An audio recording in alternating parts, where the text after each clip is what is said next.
আসসালামু আলাইকুম। দেখতে দেখতে আমাদের মুরগি বাচ্চার বয়স 13 দিন হয়ে গেছে। আর এই 13 দিনের বয়সে মুরগির অনেক কিছু চেঞ্জ হয়েছে।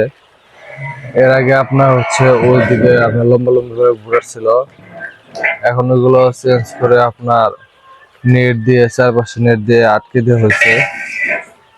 এর কারণ আপনার প্রত্যেকটা মুরগির আল্লাহর মধ্যে ভালোই গ্রোথ হয়েছে। এর জন্য মূলত এই কাজগুলো করা হয়েছে। আমরা প্লেন সিটার ধারে দিয়ে যে আমরা যে চিকগার তৈরি করছিলাম, ওইখানে মুরগির বাচ্চা আঠার মতো কোনো গোছ ছিল না। তার জন্য আমরা এই নেটের ব্যবস্থা করছি।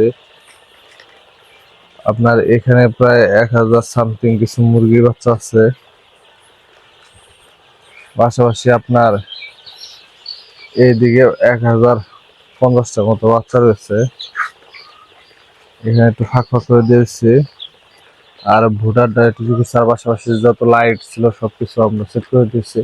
এখন যেহেতু দিনের জন্য লাইট দেওয়া হইতেছে না, রাত্রে ইনশাল্লাহ লাইট দিয়ে দিব। আর যেখানে কিছু কিছু আপনার ভোটারে মানে হোল্ডারের সমস্যা আছে, ওইগুলো চেঞ্জ করে দেওয়া হইতেছে।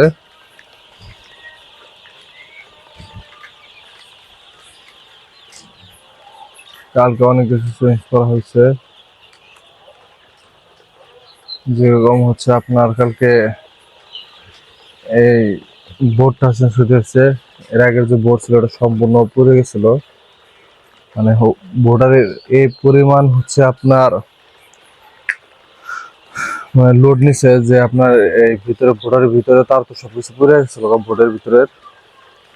পরে আর কি এটা কালকে পরিবর্তন করে দেওয়া হয়েছে, একদম নতুন করে দেওয়া হয়েছে। আর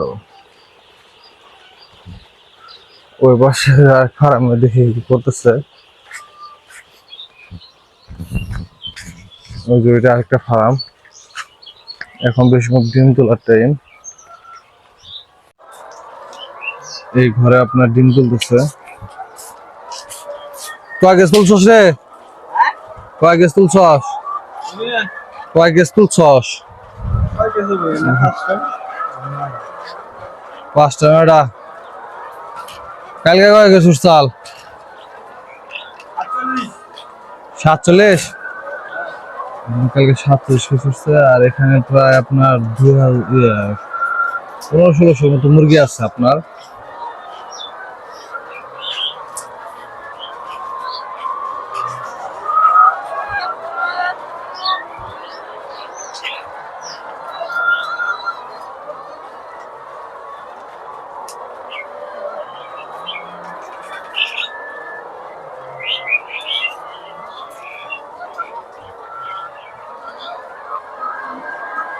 এখানে ডিম তুলতেছে।